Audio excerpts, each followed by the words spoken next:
Good evening, friends and family, and thank you for coming to another night with Repair, Restore, and Grow Black Communities behind Black business.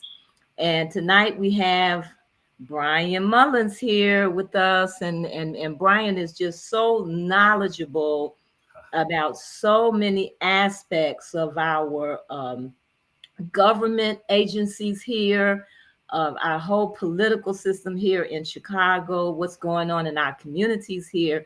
So whenever we have Brian on, we will get a wealth of information. So Brian, thanks for coming in here tonight. Anytime. Thanks for having me, Denise. We got a lot of information to share and things to talk about, so I appreciate it. Anytime you got me. Absolutely. Absolutely. And information is important. Information, education. I was talking to someone earlier who was saying they were making a shift in the way they do their business Okay. because of different things that they were doing, places Right. they were going, they weren't making enough money, Right. and they're looking at where they were making money.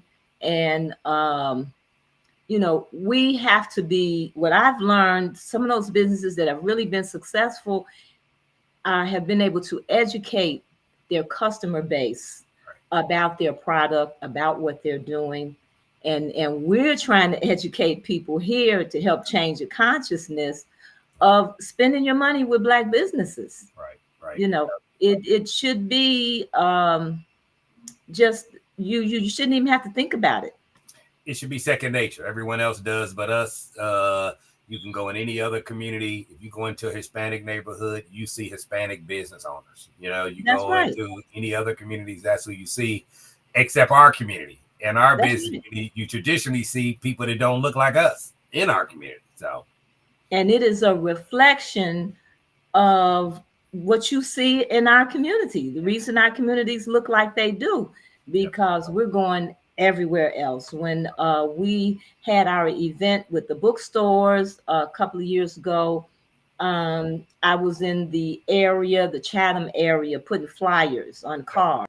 Yep. And I was just, people were coming up and asking me, what is this about? And I was telling them about the bookstore, Right. on 87th Street. Right. And there were people who have been living in that community for 10, 15, 20, more than 30 years that never knew about the bookstore because Right. we're so quick. We're like on code to go Right. outside of our community to do things. Well, Denise, I think that's a very important point, and I think that's where we have to spend time and on purposely change that because most Black people that live in decent communities in South Shore and Peel Hill and Chatham and South Shore, and we don't think of our own community. We got 30 or 40 years of why we don't, but we have to Mhm. reverse that backwards to when I grew up. I grew up 82nd and Blackstone, Stony Mhm. Island, 87th, 79th, had Black businesses, all of them down all those strips. And we thought first, let's go here, compare, because they were there. And then we've That's lost right. a lot of those business, the ownership of them. And so now we automatically look outside of our physical community, which does not work at all. It just doesn't work. So, I mean, when you move into a community, you shouldn't just look at the house or the apartment that you're moving into, but you should look at the community at large. You're looking at what kind of businesses are there. You're looking at the schools if you have children. What can I walk down the street? Because right now they're talking about these 15-minute city, communities, where you move into them and everything is 15 minutes away. Whether right, you're walking or you got to drive, whatever, right, everything is like 15 minutes away. right, right. That's something for the future. Hmm. I'm 55, so if they keep moving towards this futuristic stuff, I don't see it. I mean, I don't Right. want to do all that, but so we gotta see how that plays out over Yeah, time. But yeah. I can Well, tell it you can. this: I feel like it can happen. nothing else is But that then, working but then right. where does that leave us then? Right, We right. got 15 minutes away in our community. So What's even there? I live on off of 79th and Jeffrey here in Chicago. I mean, if you think about it, I can't walk to get a cup of coffee. I can't I can't walk to the liquor to get a beer if I want. Well, I can. It's just far Mhm. away, right? I mean, I can get there, but it's not close. And That's what I'm so saying. what happened? You jump in your car and go somewhere else, right? And I think that's Right. part of the problem. We need walkable communities that we can shop in, Hmm. fraternize in, and you know, we've That's talked a right. few times before. We need to look at it as a complete rebuild back to the values and what our communities were. We had churches that we attended in our community. I mean, if you think about the way our communities are today, most of the Mhm. people that go to the black churches come in from the suburbs. They don't live in a physical space That's right. around the church. Don't even live in that So the area. schools, the people that go to the schools don't live in the neighborhood. So and now the Hmm. businesses. So we have just been uh corrupted. I don't know the right word, right? Y'all? But I want to say we have been bamboozled, and this is the life we lead, but it's not what's the right way to operate. So we need to reverse all those trends, business school and church and, and everything, because it just doesn't. I mean, not to change this conversation to churches, but Sure. the logic of the church collects a lot of money. It banks, Yes. banking back banks. You know what I mean? And the Yes. people who attend these churches usually don't live in the physical community where the church building is, and they So have a they do so ultimately they don't have a vested interest they don't in have a that vested interest. community. They close But their we doors and they're gone. but that pastor will go on TV and act like the community Hmm. of his church is the physical community. So all these things, you know, they just bamboozle us over and over. So again, to your point, information and conversation is the way around it. It's not to Absolutely. shame or go after anybody. We're just talking facts of where we're That's all right. at, including business. And a lot of people That's don't want to right. talk about reality.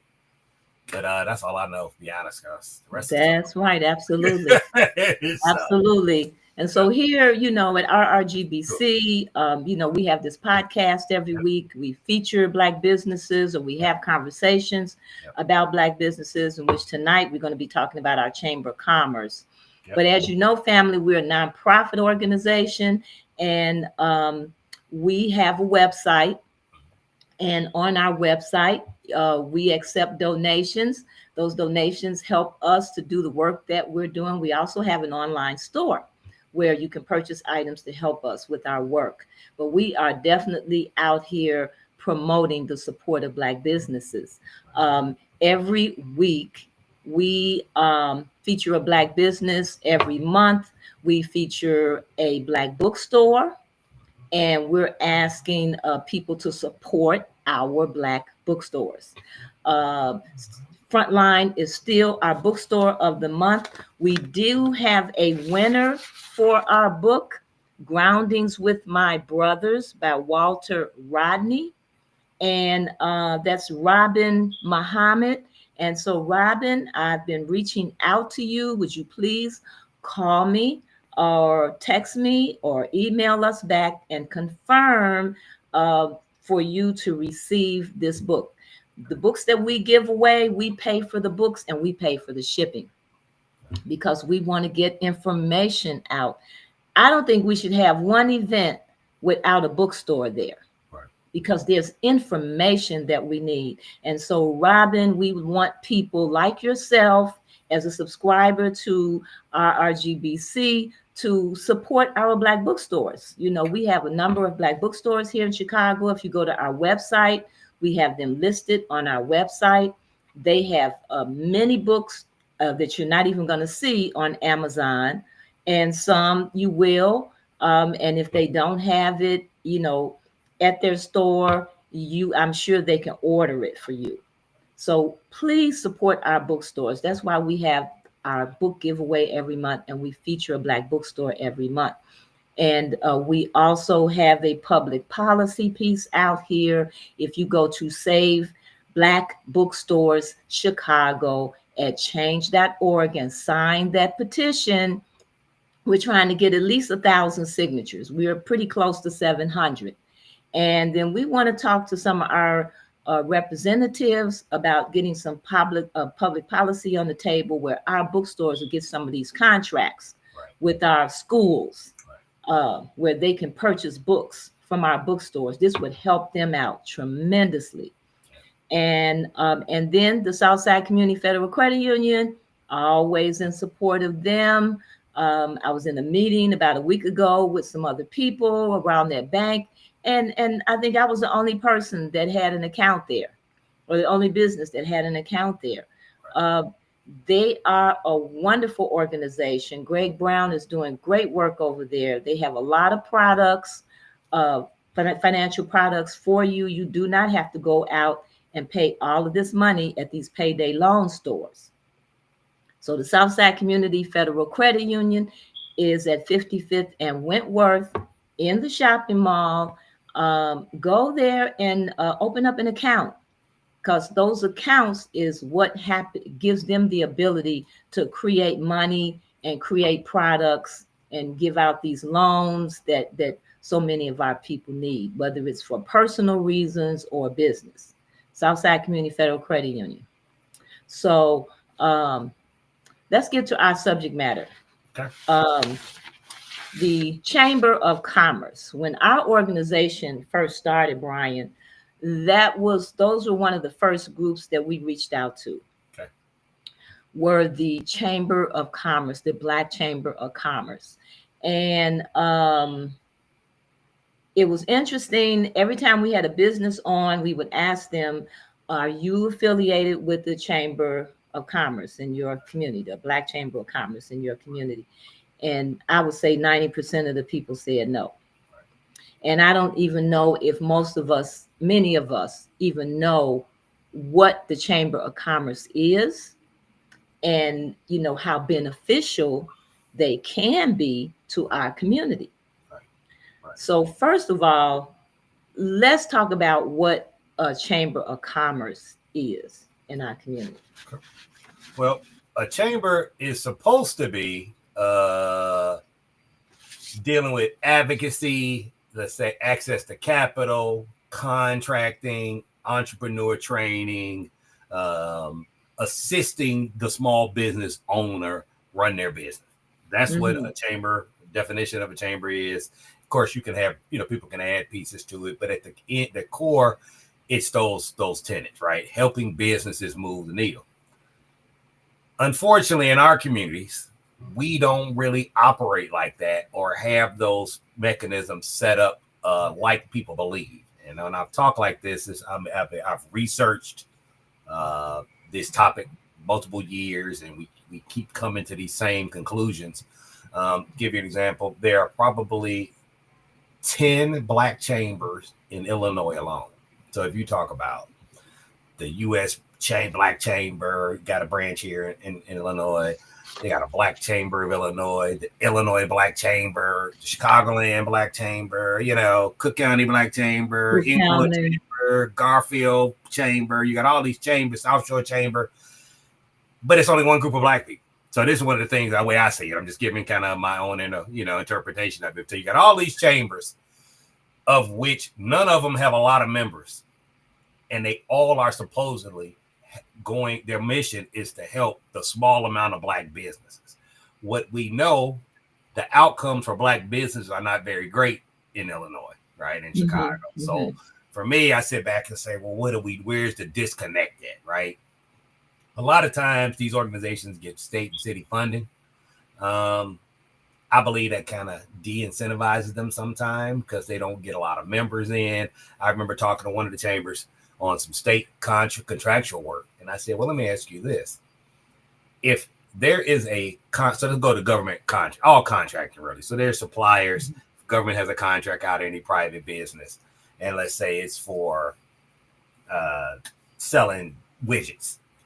If there are no members of these chambers that sell widgets, then that contract just never has any Black people advocating for it. It's just there because that company didn't pay the membership fee. So, I get that kind of sort of, but what that does, it leaves these tremendous gaps in commerce in our community because, the chambers, they charge money and Black businesses don't make a lot of money. So they don't want to pay all these fees without benefiting directly. So you always have this constant churning. In addition, you have business associations. You have organizations that get contracts through the tollway and Department of Transportation, consulting firms. There are 62 assist agencies, special service, SAS. You might have heard SAS before in Chicago. There's special service areas. that are like chambers. They also get funding from the city of Chicago. So we got about 100 organizations that's supposed to be helping Black business, but we see the outcomes are not matching. So, you know, it's difficult. You mentioned you might have been, at a meeting this week. They just don't seem to really be advocating and pushing like, in my opinion, they should be. So that's why we're trying to kind of continue to work with them and then work with you guys and do other things to move these needles, because I mean, we don't have a lot. If you're familiar, but so what do you think is the missing link here? Because we did meet with one Chamber of Commerce president, Siri Hibbler. Cook County. And I believe Siri is with Cook the County Chamber. County Black Chamber of Commerce and the Illinois Black Chamber of Commerce. And I managed to connect with her looking for the Chamber of Commerce in the Lawndale or Garfield Park area. Yep. And she was advocating for it was 111 Food and Liquors store that was on Kedzie. I think maybe between Washington and Warren. And this store had been there for like 47 years. Wow. The man owned it. He had the whole little, it was a little strip mall. Okay. And he had a grocery store there, and I think he had a liquor store there. Okay. And the conflict was Rahm Emanuel was the mayor at the time. And they had, and I believe Burnett was the alderman in that area. And they had spent these millions of dollars building a food hatchery across the street. Another hatchery. Yep. 52 kitchen food hatchery. All right. Now that's in Garfield Park. Right. So with something like that, that wasn't to centrally service the people there in Garfield Park. You're going to have people coming from all over. Which is what it is today. If you've been there recently, the hatchery is not used majority by us. Even though it's in our neighborhood. Right. And so they went to, harassing this man. I think his name was Mr. Searcy, who owned that establishment. And that by the time when we got involved, he was ill. So we were working with his children. But it was the only grocery store in the area.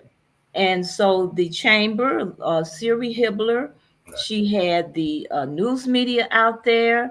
She had people donating and giving away food out there. She had a gathering going to the alderman's office. And no response. So here's the other piece of that. You have a chamber of commerce in your area, and then your local politicians are not really responding. She's advocating what you would expect the chamber of commerce to do, advocating for a business, trying to help keep them open. And we supported her. We wrote letters to all of the aldermen. Doris Lewis, who was one of our board members, she put the letters together and she sent them out to everybody. And we got one response back. And I think it wasn't from any of the Black aldermen in that area. It was from another alderman, somewhere else. We didn't even get a response back. But our petition was, if you can spend millions of dollars to build this food hatchery, why can't you take some of that money and have redeveloped Mr. Searcy's business here? They were complaining about people standing around, because he had a liquor store, and he did everything he could to address that. He put more lighting up, he put fencing in, everything. He needed city help. He needed the police and other people to step in and help him, not just him. That's why you see, I'm sorry to interrupt you, but that's why you see these Walgreens closing. If you read the Walgreens statement, Walgreens said they had a failed theft issue where they started locking up all their goods behind the cases that we saw. And they say what they start to notice is their customers that spend money don't want to shop in places that they got to call a associate to open the thing, so they That's losing right. money. Right That's right. now, we can keep talking about that because where did that come from? Well, that came from our last state's attorney, who came Right. in the office and lowered the threshold for theft. Now these are our people, but they can't be walking out of Walgreens with an arm full of stuff all day long. If I'm Walgreens, I'm gonna close too. So what's gonna happen? Seniors are going to have problems getting medicine and any goods, and that's just another store out of the neighborhood that was needed, to be a fan of Walgreens or not, but it served a purpose in the community. Now it's going to be gone, and they're leaving 35th, 71st and Jeffrey, 79th and Jeffrey is closed, 91st is commercial. I mean, it's gonna, Well, whatever. And all this is part of the problem. So go. and let me ask you this. This was Yeah. the other thing. Okay, so this was our first experience with the Chamber of Commerce. And then we come to realize, because I was thinking of it as I didn't know much about a Chamber of Commerce myself. And I'm thinking as it just another leg of the government, another government type of agency. But it seems like anybody can form a Chamber of Commerce. Am I There are correct? no standards. It's just a not-for-profit. It's a not-for-profit entity that people call a chamber. There's no requirements. There's no education, no schooling, nothing, certification for you to call yourself a chamber. You can just say you're a chamber. Now, in other communities, chambers work differently because what happens is the business buys into, or becomes a member. So they have a lot of membership money coming in. Those members make money and they donate back that allows the chamber to grow. So now, there are I don't know of any black chambers that do political advocacy. So when we talking about politics, I mean, you got to run elected officials, you got to fund them, you got to meet with them, you got to convince them. That's an effort. Somebody has to do that. That's a job. We'll call a lobbyist, right? So in theory, what you want your chamber to have that connection to government officials so that when a solicitation or a bid comes up for your industry or for your product, you got it in. And the chamber should be the bridge between government and its membership. But if they only got 10 members and they ain't got no money themselves, but they got a grant for $50,000, well, guess what they go do? They go live off that money. I'm just being honest on what people do, right? I mean, I ain't saying they don't deserve a check, but this is why it doesn't work. Now, the grant monies just went to them. So now you got a one-person chamber. And it's difficult to do everything by yourself with one person. And then now on the flip side, you got connected chambers that get money and they really don't do too much different. But I think that's the mechanism. So the government, the chamber should be the advocacy for government. And this is where, for me, I hear all these groups. And what we really need to do is get everybody together, Denise, because if there's only one set of business customers and we got 100 organizations claiming to want to help these people, we need to all get together on this side. Hey, let's all work together and let's go to the city with the power of 100 groups to advocate for black businesses over here. But we haven't been successful in that yet because our people are very standoffish at this point. Because you are kind of attacking people, but not really attacking them personally. But give you one quick example. You have chambers who there is the head of the chamber is a business owner and a property owner. And where do you see that chamber? Where do you think that chamber's resources go? To the president's own businesses and buildings and stuff, right? And so you always got all these things. I mean, a good business, I guess, but it's just a point of it's never on a true collective sense, in my opinion. These are all my opinions, y'all, for what I see, what I've been around. And we have to come together a little bit more. You got it is twofold. You have to have the consumer willing to shop and spend money with the black business. But be honest, we got two major problems. One, we don't have enough. We have a lot of businesses that are, I think the number is 92%, maybe it's higher, of all black businesses are one person with no employees. Okay, now that's saying that you haven't grown your business and it's a single sole proprietorship. So 92%. It might be even higher than that, Denise. I would have to Google it if you want me to Google it, but it's a lot. It's high. It's really high. So it's almost like we say we got these businesses, but we really don't. So if you think around, I ask this question all the time. What's the largest black employer in Chicago? Well, we don't know anymore. I mean, probably gonna be CTA or somebody, some government. But outside of government, who is the largest black employer? I mean, I don't even know anymore. We used to have, Johnson, Johnson, not Johnson. You had Johnson, you had Ebony Jet, you had who else? I don't know, Medley Movers even. You had all these people that employ. I don't know if they didn't exist anymore. When I say that, people always look at me like I'm always crazy. I always just talk. I'm like, no, who are they? Who are the businesses that are in manufacturing, production? Who could we count on and say they're going to hire 300 black people this year in the community? It's none. I'm going to say none. And there's a lot of reason why that happened. To give you a quick example on construction, you see people, it's I see it all day long in construction. You have people who are plumbers, carpenters, electricians.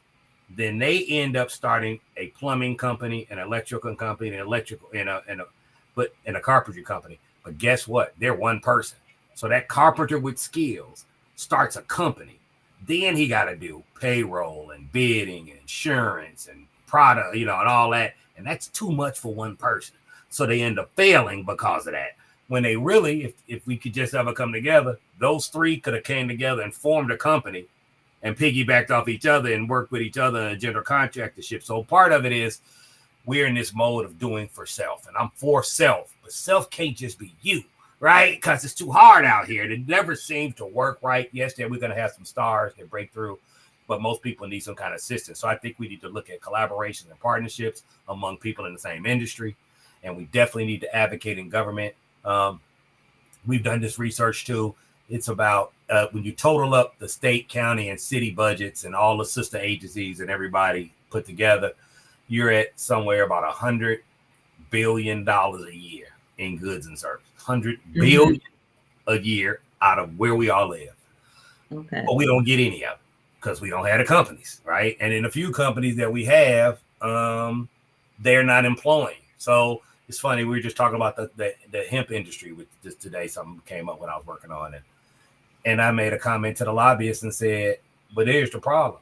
Why should I care if your client gets a hemp contract to sell hemp and you not hiring nobody out of our community? And what I got to do with me? Like what? So it's off kilter because we use black and set asides and monies and conversations like this to drill down on our people. But if our people are not putting more back to the collective, it's a failure. So we got a few rich people that run around, right? But so what? It's only 10 of them. I mean, it's 850,000 black people in Chicago. I don't know if you know the numbers, but we have, I think it was 10,000 black people that make over $100,000 out of 850,000. And those are the ones you see at the galas flying around the world in Ghana and partying all the time and giving each other awards all day long, like they're doing something. But it's just a small amount, and it's a false narrative because we're not doing okay. But everything looks like we are, but we in no way are doing well. So it's a lot of issues to these problems. I think it's taken kind of like you guys are doing a grassroots approach, going business by business, and really helping the business owners, but with the mindset of, hey, you're also going to give back when you're able to, or you're going to hire from the community. I mean, we're getting more and more, as you already know, not just people look like us, but corporate businesses come in and they don't have to hire our community. And we just go in there and spend our money like food. We don't own it. We ain't working in there. I mean, I used to Dunkin' Donuts and stuff as all the time. It drives me crazy. I drink coffee all the time, but we don't own it and we don't work in there. And you know that. That's unfortunately a lot of the immigrants that have opened stores in our community, no matter which race they are, they employ their own family members. We're the consumer though. So we have to sit back like we get nothing out of you owning a business here, taking our money. We don't get a job for the there's a different sense when you talk about like the Chamber of Commerce should be focusing on promoting economic development within a community.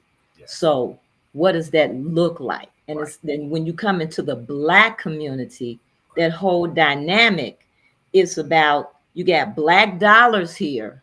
Yeah. All right. And everybody can come in and get some of these black dollars and take the money out. Back to their community, spend that.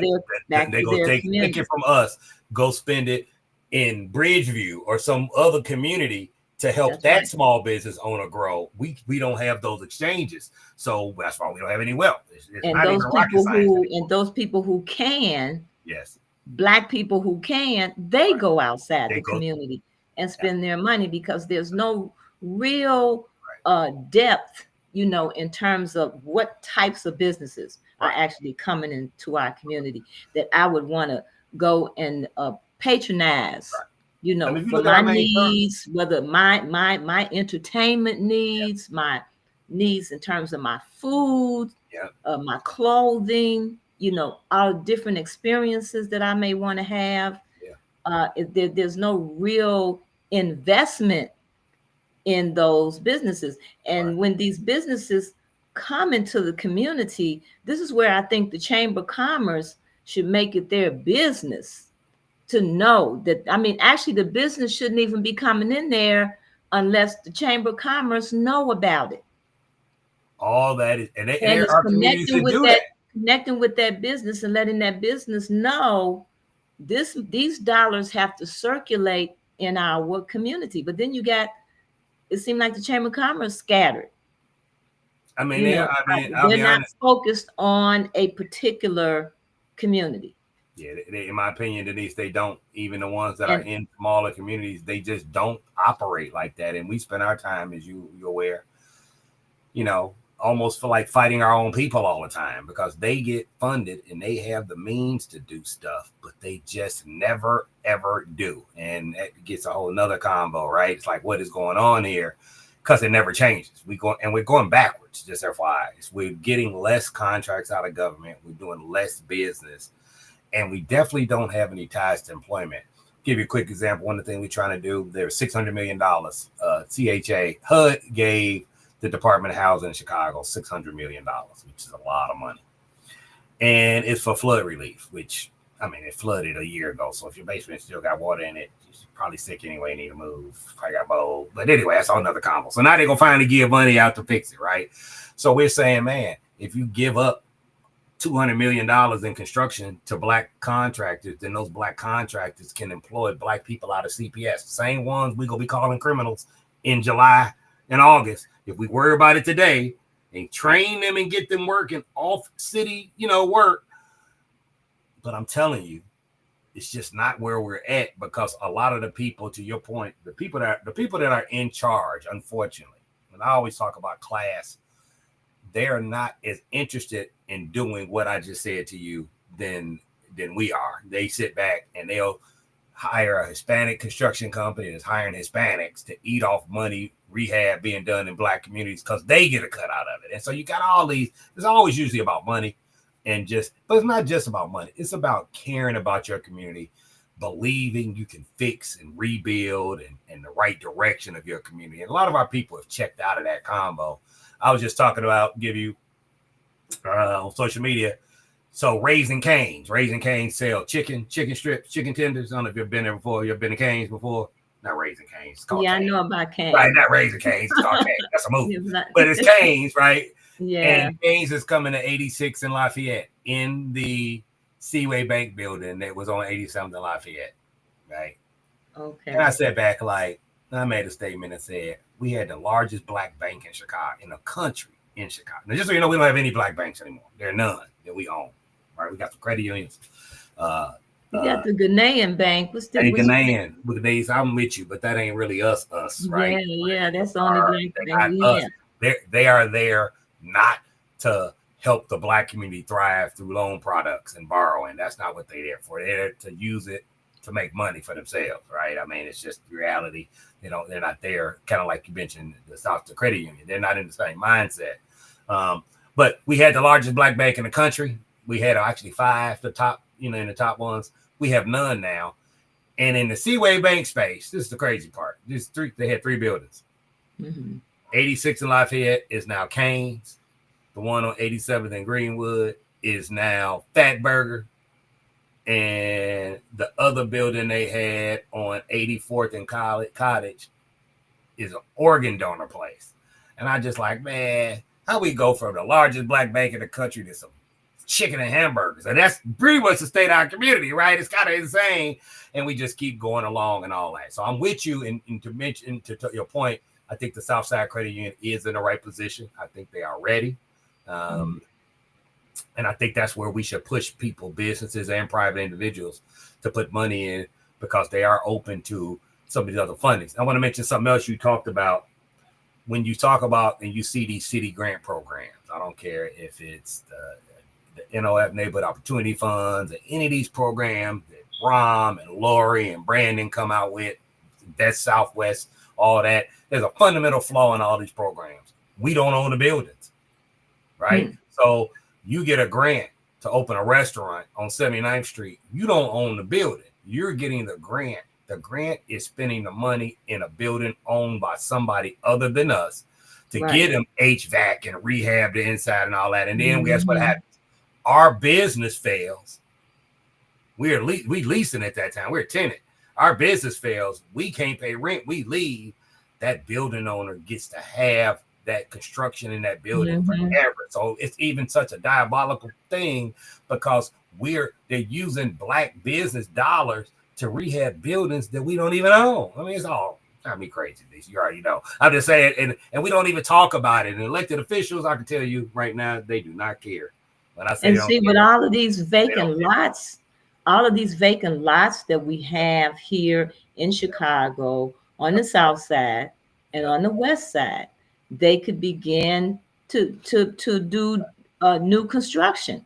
You know, because I'm seeing it going up all over the place. You know, in many of our areas, west side, south side, new buildings. I mean, how much does it take building a commercial space is not even as complex as building a house. It's the will, Denise. It's the will of developers to do it. Unfortunately, again, it's just what it appears is that our developers go in for profit. So we're here talking about changing communities, rebuilding communities, doing the best for the businesses and helping each other.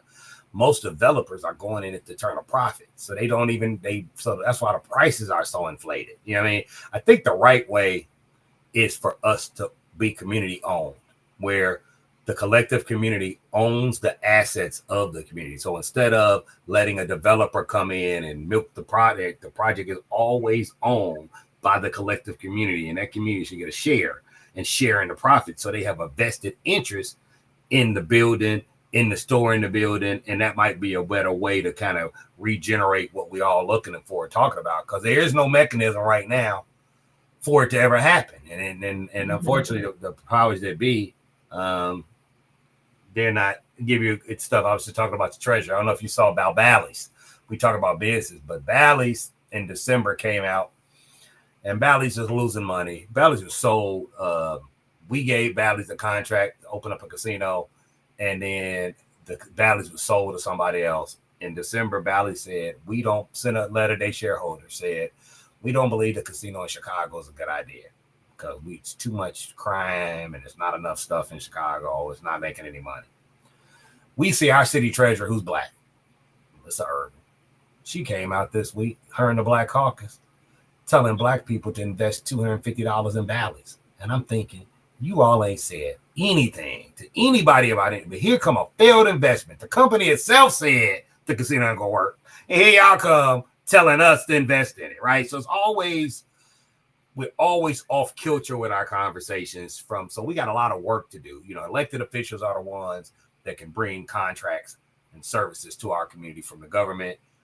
Now we can double down, because I did this, on the construction side. We always talk about government, but we can also demand supply. So if you sell goods or services, corporate America, which is huge, especially in Chicago, also have supplier and vendor lists. So we, with your help and what we're talking about is to connect all these resources so we got a problem. I mean, we could talk about it forever. It's a systemic problem, but it's also goes from the top to the bottom. The business owners themselves, all the way through up to the people and the elected officials that's supposed to be helping.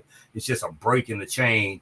And I personally feel it just takes conversation, and people don't like to have them. I've tried to convene these kind of conversations, but since I'm not a chamber owner, what it looks like is I'm just there to hate on everybody, right? And I'm saying, look, it don't work, right? I'm not mad at you, what you trying, but at the end of the day, we ain't got no business, and we And, dying out of and Chicago. maybe, So and like you said, one person can't do everything. So yeah, let's say you look at all of these possibilities yeah, of services and yeah, assistance that a yeah, chamber of commerce can offer. You right, talked about lobbying yeah, efforts. yeah, You're talking about educational programs that they could have. You talk about resources for businesses, having events yeah, in the community, fostering networking. yeah, You could have, if they really wanted to create economic development, each one of these black chambers that we have mm-hmm. could focus on one aspect. Right. Sure, You know, if you do it like that, one absolutely. one chamber could address networking. Right. Because and that's a feat in itself, Yeah. trying to get different groups of businesses to come together Right. to support each other, to look at the power of that, you know, a networking with the bookstores, or networking with the restaurants, Right. Right. Right. all these different categories of businesses that we have, Right. because there is power in numbers. And so instead of them all trying to do everything, because I think one of them have they don't have an address, but they got a phone number, and they got a 24-hour, it's 24 hours and you can call. And I guess if you leave your information, then they might Yeah. be able to hook you up with somebody that can give you some kind of consultation. Right. Right. That's that's a Because lot for okay, this is all that they're able right. to do, but then they're saying they're able to do all of this stuff. Right. Right. Right. And that's where the technology and the communications don't match up to the words on their website, right? Like you saying Mm-mm. all this, but there's no fluid place for the business owner to reach you, to ask questions and any of that. And the business, they're struggling already anyway, you know what I mean? Mm-hmm. And so you got to kind of bounce all that off. You mentioned the bookstores earlier. I mean, there are, I can't remember the exact number, but I want to say it is 62 school districts in Cook County alone, right? In Cook County. That got to be more than that. This is 127 municipalities. So whatever it is, it's a lot, right? Why can't we get black bookstores to sell to any of these schools? Now that takes an effort. So that's a lobbying Mm-hmm. effort. But you also got to have the bookstores to be ready and able and willing to purchase the books that the schools want to sell. If you ask me, it's even simpler. You just drop ship. I mean, you ain't got a store. You just, here go the books here. I'm gonna put my price on it and sell it to the school district, right? And so but it takes, somebody has to do all that. And again, if these bookstores are barely making it and it's one owner that's sitting up in there physically all day long, they don't have the time or the ability to do what I just said, even though it would benefit them. And that's where I Mm-hmm. believe chambers and organizations like yours are going to step into these voids, because it's needed and we see where it is. I mean, we see it all day long and it's just a failure. But we also got to do better customer service. I mean, but the biggest thing black folks talk about each other is customer service, follow up, stuff like that, right? That's a And problem. that's another area where a chamber of commerce can come in. Yep. Okay. Yep. Yep. Well, you're dealing with customer service, Yep. Yep. having a standard. Yep. Maybe you got a label in your window, Yep. that Right. shows, because of Yep. certain things that you have done, you have a high level of standard here with your business. And there is a chamber that could just work on that. Right. Right. Right. I'm with you, and they can, and I think that's You know, also where the chambers. I see chambers as the centralized organizations. So if you know customer service is a problem, well, why don't you work with your elected official and you start like a customer service call center? Ideas like that. Just give these ideas. Everybody go, Brian, why don't you do it? I'm gonna try. But go ahead and now you might be able to hire one person that can answer the phone and deal with customer service for 3 or 4 of your businesses or something. And just gotta be creative in the way we get there and all that. I don't see these groups being that diligent to get to the reality of what we're talking about, to really get dirty, get in there and help these businesses, other than point them to seminars and things they should go read and study and go take this class. And that's one of the first major complaints that I heard when we started. And Yeah. people say they will go to a seminar. Yep. This is a business person, and business people are busy. You Right. know, and Right. they go to the seminar. They walk out of there with some folders, and they No don't want to. They don't contracts, want no to read it. It's going in the. opportunity. It's going to be No, sitting right. on the desk somewhere. It's going in the garbage, maybe. Yeah. And we got to be honest and be real. I deal in different areas, Denise. And one of the things, we are 30, 40 years into this. So business owners are leery themselves. So they don't Hmm. believe, they don't trust because they've been told this for so many other people. And here we come like, yeah, we're going to help you get some contracts. They like, whatever, I heard that crap before you. And that's just, and I hate to hear it, but I understand the frustration on all parts. But at the end of the day, we just got to come together. We just got to get it together at the end of the day. You know what I mean? We Because have to. if we don't, we don't know what we're doing, and we're not gonna move anything as a collective group. And we're, you see what's happening worldwide. We got about, we could jump on it, about 15 minutes left. We got the new stuff coming in the country. We are about to, the Donald Trump is talking about mass deportations. Well, guess what that also means in Chicago? Okay, What? it means jobs and opportunities because there are going to be people gone that have been taking monies from the city and in our areas, right? So that should open up opportunities. And you know what I haven't seen anybody talking about? Geez, we got to do this.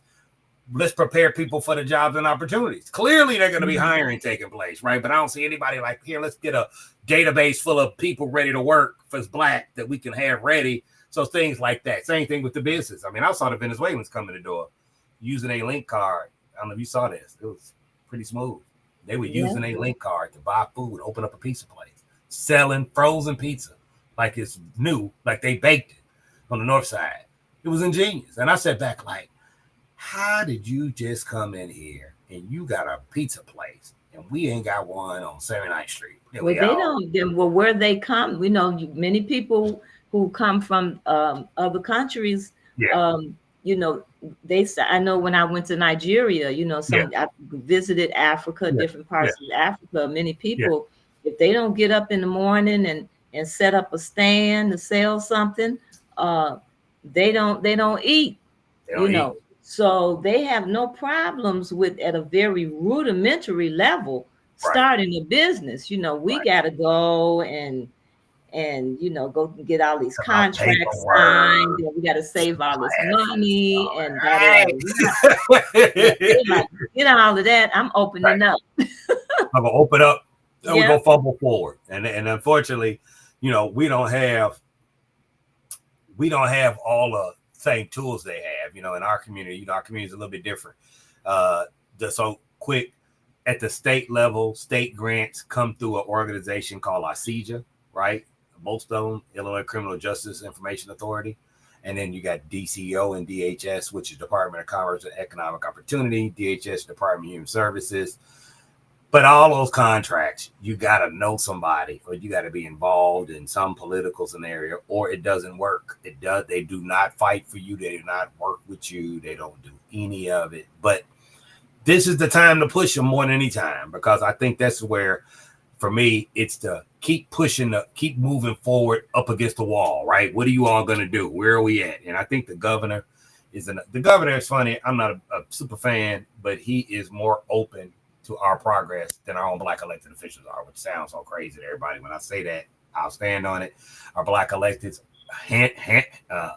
hinder our progress more than help, right? And they don't, and they're not innovative. So we don't have any fresh ideas. I don't know if you saw Alderman Lopez entered an agreement with an alarm company to reproduce shot spotter in his ward. And all the Black aldermen, I talked to him. He said, "Oh man, all the Black aldermen are mad." I said, "How are they mad? Because you went outside the box to make your ward safe, and they mad at you." I mean, so that's just who we dealing with. I'll preach that forever. We don't have engaged elected officials, so it's difficult to pull it upwards a lot of the time. But I think the opportunity. I think we need to have a different standard. Yep. and some different aspects that we need to look at when we're selecting these government officials, and because many of these people who we think are of our community Right. and are thinking, as we're thinking in Right. terms of how to Right. develop our community or Right. redevelop our community, Correct. and many of these people, unfortunately, have a immigrant lineage, and they have a different agenda, and so we think that they're black, and we Right. think, I mean, there's all of that conversation around that. But that's important, Denise, because I think that's very important for you to bring up, because that's what we see in the numbers. I went to a Hmm. conference a year ago. I got one of my partners is from Uganda, right? And we fight all the time too, because you all know I'm pro. But if you who don't know, I'm 100% pro foundational Black American freedmen, whatever you want to call us, our specific Hmm. lineage in America. And they had a whole conference where you had white lobbyists bringing Africans to meet Lori Lightfoot, J.B. Pritzker, and all our Black elected officials, right? And what Hmm. they were here for is to get government contracts for their businesses coming out of Nigeria, Ghana. And I said, hey, you know what I mean? See, that's the problem with Black. And that's where that lineage data disaggregation Hmm. is so important. Hmm. They should not be able to come from a Nigerian company, should not be able to come to Chicago and get a contract set aside for Black, because the reason that set aside is there is because of the Black foundational Black American struggle. That's right. That's an honest circular convo. And to your point, I mean, that takes hundreds of millions of dollars out of our pocket in Chicago alone. Our top 5 general contractors, top 3 are Nigerian, and they hire whites and Hispanics. So they get And these these are contracts. these are people who will tell you, unfortunately, Yep. um, Yep. what we're not going to do for Black people. Absolutely. They tell us that, and it's crazy. And then the government, we see the press conferences, oh, we constructed this building, and I'd be thinking, who cares? It has nothing to do with us. So I think all these things have to come together at some point, sooner than later. I think the opportunity now is about to it's gonna be a lot of infrastructure money. So to your point, there's gonna be a lot of trades, a lot of construction going on. They did pass the infrastructure bill a couple months ago, so it should be implemented coming up soon. I do believe the current president. See, we are in a conundrum here in Illinois and Chicago, right? It's all under Democratic rules, so they hate and been against President Trump from day one. But they're the ones that's cutting the money off. It ain't President Trump. People understand when you talk about federal government. I know we're kind of jumping around, but I want people to understand when stuff comes from the federal government, it goes to the state and local. So unfortunately, you can't really, unless it's a direct federal contract, which is far and few between in the world, because you got agencies all over. The money comes from the federal government, goes to the state, goes to the city, then they kick in their own procurement processes that cut us out over and over again. They're gonna blame Trump, but this is the opportunity for us to keep banging on that conversation, pushing that forward. I don't know if you saw that. Just the last thing we talked about in the news that happened today. You had they voted on amending the sanctuary city law, the welcoming city ordinance. Yeah, I think I read something about that this morning It's on the to allow. internet. The amendment was supposed to. They wanted to allow ICE to be ICE. notified and deport criminal elements. So they had like 3 or 4 layers of people that commit crimes and all that. Of course, the city council voted against that amendment. All the Black aldermen except Anthony Beale and Monique Scott voted against it. You know what I mean? Hmm. So, they're gonna be back at it again. But we go see. I think we're gonna see a lot of it's gonna be a lot of problems. But anyway, there's always opportunity coming out. I think having a fresh look at stuff is interesting, and I think we're gonna have a little leeway because we do. One of the problems that we have is when you have no accountability is when everybody's on the same team. So when you have a federal government, state government, city government, alderman, everybody on the same team, well, then they don't critique each other, right? And so nothing moves, and it's the same because the mayor don't want to talk about the governor because they all Democrats, and the county board president, we don't want to talk about the state's attorney, not because she there's a bad job, but because she's a Democrat, right?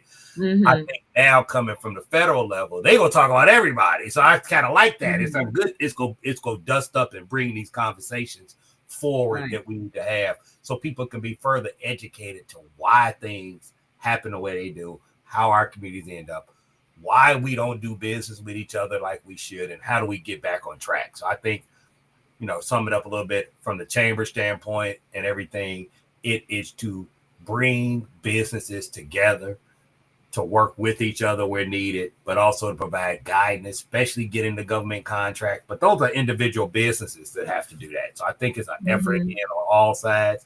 We got to find the businesses that are willing and ready to take these certain steps to prove up, hey, yes, I'm a legal business entity. Here's my paperwork. Yes, I have insurance. We need to see it first before we take them to lobby for contract, because we got to be seen like we're not just bringing everybody out, right? We want to help everybody, give everybody opportunity. But unless that's done on a very local level, door to door, business to business. And real quick, we did a farmers market. We're gonna be coming to businesses and restaurants to buy produce, right? Mhm. Sent a Mhm. letter to the head of the Arab American Business Association to say we have farmers and produce people with products to bring. So you're selling them. Why don't you buy them and source them from these black businesses? You're already selling them Right. in our neighborhood. At least buy them from the source. So we'll see, and I'll come Right. back and let you know how that goes. But those are the types of things I think we need to do to get our Yeah, people we have some working. great Yeah, black farmers, yeah, yep, out in Pembroke. yeah. Yep. You Some of got those guys Black from Pembroke. Oaks, you got Boots and Saddles. Yep. What's that? Thurman. Can't think of the name, but I know it's Yeah. Thurman's Farm. I think they're the oldest one out there, Oh wow. And you you got know, all these businesses and stores, and you would think and again, they have talking about a plenty chamber, that of somebody fresh. would connect these things together. So we're undertaking that on that angle with the food because it don't make sense. You have restaurants all over the damn place, all over the community, grocery stores, all of it. Why don't you source from black farmers and suppliers? Because you spending money anyway. And That's right. and even the farmers, it's funny because I've been talking to them extensively.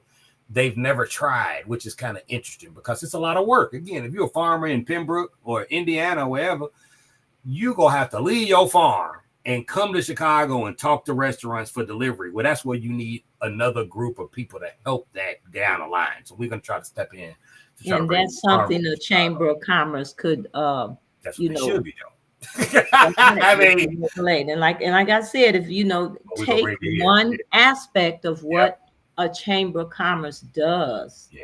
you know, And direct but then access to for capital. I those, mean, you hit the and nail then on for the head. those, I'm sorry, go ahead. I'm sorry I interrupt you too. I'm excited, Dave, but you hit the nail on the head when you talked about the South Shore Credit, the South Side Credit Union, because one of the things that's credit chambers should be access to capital. Well, it's easier if you got a direct relationship with the lenders, right? That's right. And That's right. they don't forge those relationships. Again, you and I've talked about it before, where we get members and a member open up a checking account. We push them to open up a business checking account, and then they got access to capital. If they need a small business loan or some capital loans, you already banking with them and you already got the information. And so it's an Hmm. easier approval process. And again, we gonna try all these things. It just not being done at the end. It doesn't seem to be rocket science unless this stuff just fails again. But we want to make the right effort, and the effort is bringing all these people together in a logical sense. It hasn't happened yet, so we'll Yeah, see how. that's the hardest part is trying to get people to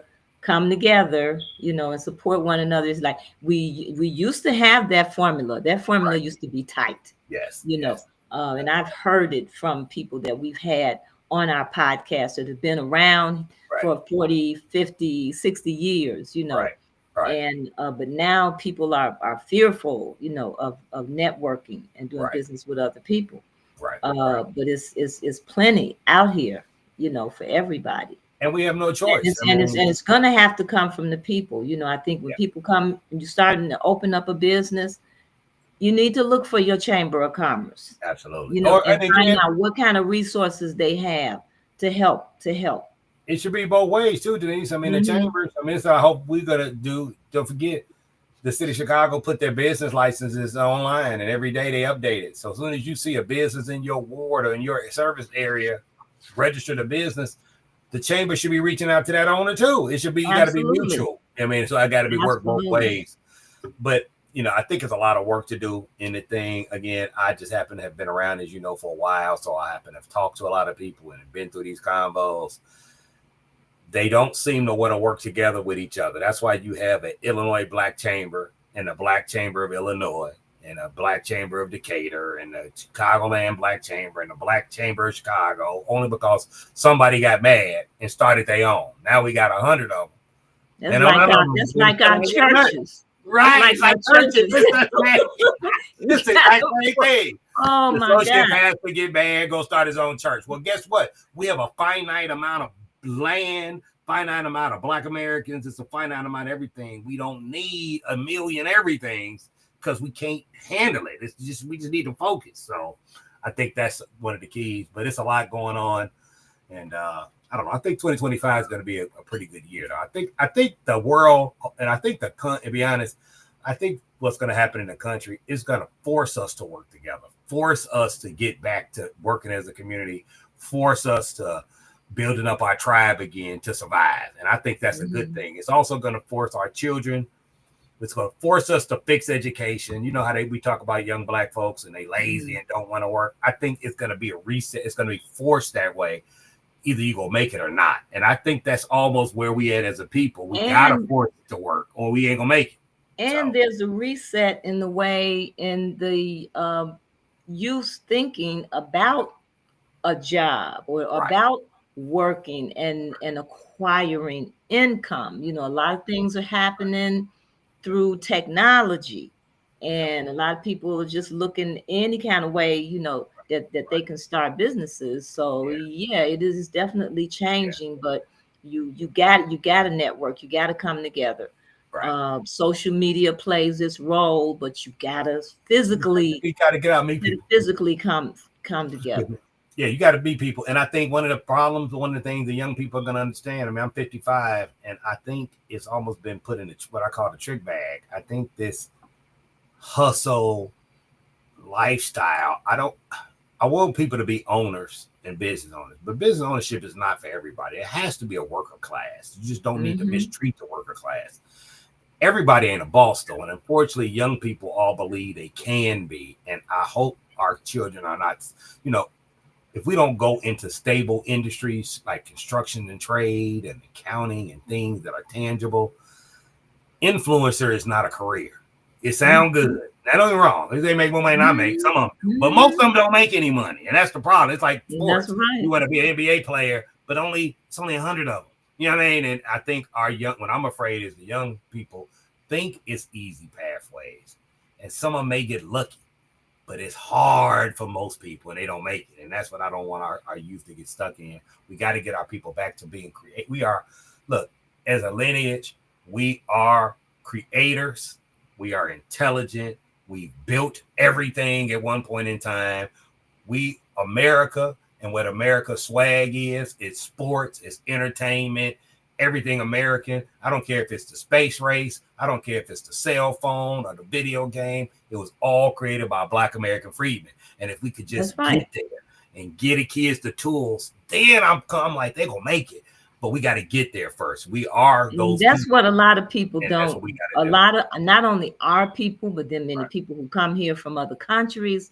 And I've heard, commentary on the radio, podcasts to let me know that they do not understand the contribution, the wealth of contribution, and the basics in terms of the base of contributions that we have made to the development of America. And that's why reparations is so important. And not even just through slavery. Wait, not just through slavery, Denise, we got to go, but not just through slavery, but I'm talking about currently. When I just learned the other day that we created the video game, the cell phone, and I'm thinking, what if that was our tribe and we kept it? You know what I mean? Like we would be the richest tribe because we created these tools that are ours, and all we did is went to work for the white man in the corporation.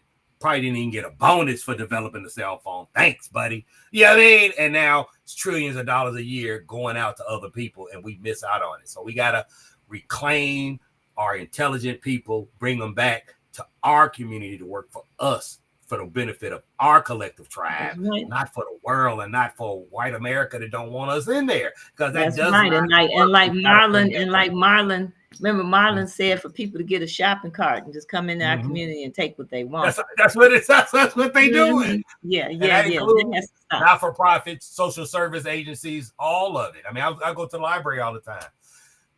The two libraries I go to in South Shore and on Stony Island, majority of white folks working there. It drives me crazy every time I go up and I'm like, why are there 5 white librarians in South Shore? Like, somebody black could have had that job. And then they come in, and I'm not racist or nothing, but we deserve to be able to operate in our own community just like everyone else does. I was in an educational thing. I know we got a cut, but I was in an educational forum the other day, and Stanford Children put it on. And they were like, well, what do you guys think? I said, the problem is we need black teachers teaching black children. And unless we do that, nothing we talk about is going to make any difference. But they were appalled. Oh, well, that sounds kind of racist. I said, you can say what you want. I'm telling you the fact. You just don't want to hear it, right? Because we all know. Because guess what? It becomes racist when it's a black issue. No anybody else, any other ethnic group, it's not racist. There are no. You know what? We are past the 9 o'clock. I know, Denise. I was like, all this. It's all good, though. I appreciate your time, and we need to come back and let me continue these conversations and follow up from some of the other stuff that we're doing. So I want to come back in the next few weeks or whatever, and just start giving little blurbs of follow up of what's happening with the food and what's happening in these areas that we're playing in. So I appreciate it. Anytime. Absolutely. Well, thank you, Brian. Okay. Anytime, family. If you have a business, check out your local Chamber of Commerce and Chamber of Commerce people. If you are listening, we need you to reach out to more of our businesses. We did make a little suggestion here about maybe breaking down some of these categories of work, and so we can get something done.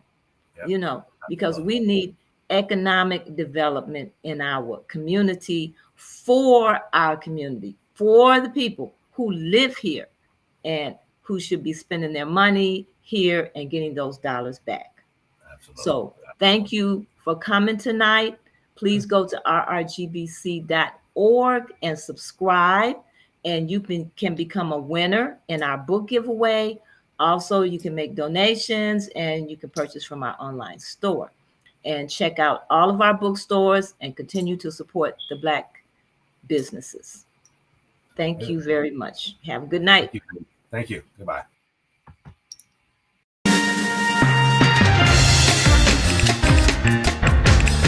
Thank